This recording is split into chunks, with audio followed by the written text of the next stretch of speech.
Dokter mengangkat kain pasien. Kemudian dia memberikan senyuman yang aneh. Kau adalah anak yang berusia 12 tahun? Saya bukan anak usia 12 tahun. Perawat bergegas maju dan mengatakan bahwa catatan medisnya salah. Tapi saat dokter mengambil catatan medis baru, masih merasa sangat panik. Dia kembali masuk ke kain dan memeriksa, tapi tidak melihat ada yang salah.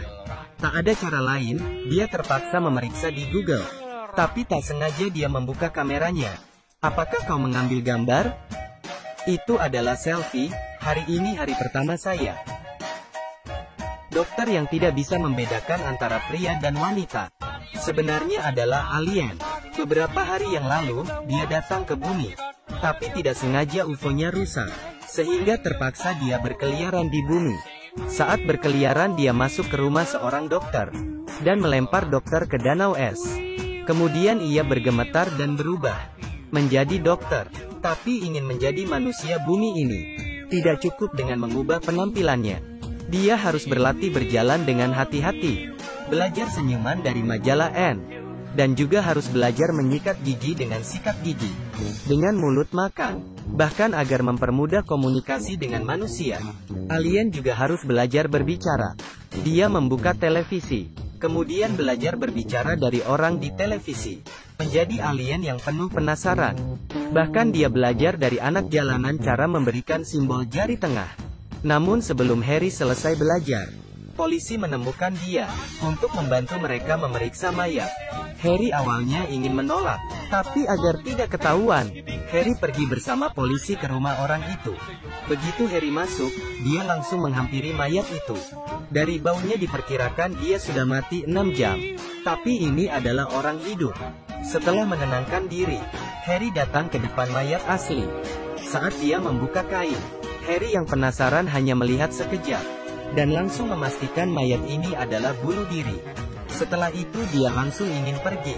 Wali kota tidak berhasil membujuk Harry untuk tetap tinggal, hingga wali kota mengatakan harus melakukan otopsi mayat. Harry akhirnya menunjukkan ketertarikannya. Kembali ke ruang otopsi, Harry mengeluarkan otak orang mati. Dengan penasaran dia melihatnya, tapi istrinya orang mati itu tiba-tiba masuk. Harry langsung saja kebingungan. Harry mengira dia akan kehilangan pekerjaan, tapi dia tidak menyangka wali kota akan menyuruhnya mengambil alih klinik kota keesokan harinya. Harry sangat tertekan.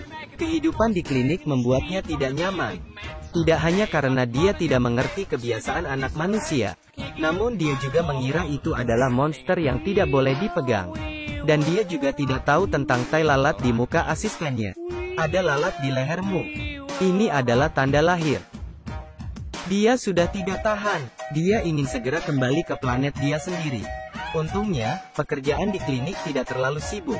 Tiap hari sebelum kerja, Harry akan mencari UFO-nya di atas salju. Akhirnya dia menemukan sebuah bagian dari UFO. Alien ini tinggal di bumi ini sudah lama, dan juga menikah dengan seorang istri alien. Tapi hari ini dia mendapatkan kiriman. Saat dia membuka, tanpa sengaja dia menghancurkan bumi. Bersama dengan ledakan, gelombang itu menyebar. Semua orang menjadi abu. Harry terbangun karena ketakutan. Rupanya hanya mimpi. Saat dia menenangkan diri, Harry tiba-tiba terpikir, kembali alasan dia ke bumi ini adalah untuk memusnahkan bumi. Paginya, Harry keluar untuk jalan santai. Dia bertemu seorang anak kecil. Anak kecil itu melihatnya, dan mengeluarkan teriakan yang kuat. Bagaimana dia bisa melihat wujud asli Harry? Anak itu ketakutan dan langsung kabur. Harry melihat anak itu, merasakan adanya bahaya. Dia khawatir identitas aslinya diketahui orang lain. Jadi dia menyelinap ke rumah Max dalam malam hari. Max tampaknya merasakannya. Dia melihat kamarnya dengan kewaspadaan. Tapi Harry tiba-tiba menutup mulutnya. Baik, jangan takut. Saya tidak akan melukaimu. Saya akan membunuhmu. Segera gerak-gerik di rumah menarik perhatian orang tua Max. Harry bersembunyi di bawah tempat tidur, dan takut ketahuan. Tapi orang tua Max tidak percaya keberadaan alien. Mereka mengira Max takut tidur sendirian. Jadi mereka mengendong Max, dan kembali ke kamar mereka. Tapi Max melihat Harry yang menunjukkan jari tengah kepadanya.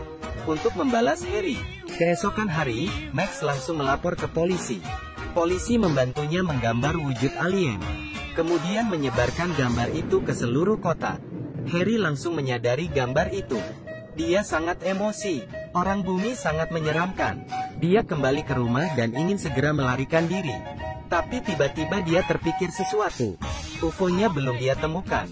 Dia tidak bisa pergi. Akhirnya dia menelpon Max. Dia mengubah suaranya dan berpura-pura sebagai teman Max. Dia ingin membohongi Max untuk membuang semua gambarnya. Tapi Max sangat pintar. Dia berhasil mengetahui kebohongan Harry. Harry sangat emosi. Dia berjanji akan membunuh Max. Cukup, saya akan membunuhnya. Dia memikirkan untuk membuat rumah Max meledak, atau Max terbunuh oleh piano yang tiba-tiba jatuh. Harry tersenyum dengan senang. Tapi dia tidak menyangka, Max bertindak lebih cepat daripada dia. Dia meminta orang tuanya untuk mengundang Harry ke rumahnya. Begitu dia memasuki pintu, dia memberi Harry pelukan hangat, sehingga mengusir niat jahatnya. Lalu dia memanggil teman kecilnya, agar dia pergi ke mobil Harry dan mencari kunci. Mereka memutuskan untuk ke rumah Harry untuk mengeksplorasi jejak alien. Setelah mendapatkan kunci, temannya segera ke supermarket untuk duplikasi kunci yang sama, agar temannya memiliki waktu yang cukup. Max terus-menerus menyeret Harry. Dia menunjukkan model yang dia buat, lalu membacakan puisi untuknya, hingga memeluk Harry dan tidak mau dia pergi. Menghadapi kelakuan Max ini, Harry tidak merasa aneh. Bahkan dia merasa, dia sebenarnya sangat menyukai saya. Saya adalah alien yang disukai manusia. Tapi dia tidak menyangka, keesokan hari, anak-anak menggunakan kunci duplikat dan masuk ke rumahnya. Mereka menemukan alat alien Harry. Mereka mencoba memegang barang yang aneh ini. Tapi barang itu membuat mereka terbang, hingga pingsan. Harry baru saja pulang rumah, dan melihat kedua orang pingsan di lantai. Dia melihat sekali dan mengetahui bahwa semua itu karena alat alien miliknya. Dengan gelisah dia memeriksa denyut nadi mereka, dan sedikit kecewa, agar tidak membuat masalah untuk diri sendiri. Harry membawa kantong, dan membungkus kedua anak itu. Tapi sebelum dia keluar dari rumah, dia bertemu dengan seorang wanita. Wanita itu mengaku sebagai istrinya. Belum sempat dia menyelesaikan permasalahan ini, Harry terlebih dahulu mengantar kedua anak kecil itu pulang ke rumah mereka. Kemudian kembali ke rumah dan bertanya tentang asal-usul istrinya. Menghadapi pengawasan istrinya, Harry mengeluarkan senyuman yang sangat terpaksa. Istrinya bilang, sudah lama dia ingin bercerai. Tapi Harry terus mengulur. Dia memberikan surat ceria ke Harry. Tak disangka, Harry langsung menandatanganinya. Istrinya sangat terkejut. Kekejaman dan kedinginan Harry membuatnya sangat terharu, sehingga dia memutuskan untuk tidak pergi. Istrinya tidur di samping Harry. Harry sangat agresif, tapi kelakuan istrinya yang hangat membuatnya sangat nyaman. Keesokan harinya Harry terbangun dalam tatapan lembut istrinya. Tapi dia harus segera pergi bekerja.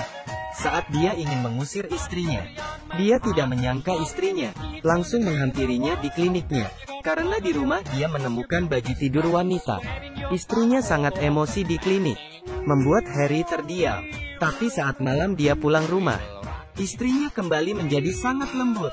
Wanita manusia memang sangat membingungkan. Istrinya membuatkan steak kesukaan Harry. Tapi Harry sedikit takut jika mayat di kulkasnya ketahuan istrinya. Saat dia membuka kulkas, melihat mayat Harry masih ada. Akhirnya dia tenang untuk menikmati makan malam bersama istrinya. Dia makan steak dengan istrinya dengan mesra. Setelah makan, istrinya mengajaknya berdansa. Mereka semakin mendekat. Harry tiba-tiba merasakan dirinya memiliki perasaan yang dimiliki manusia. Jadi dia mencium istrinya.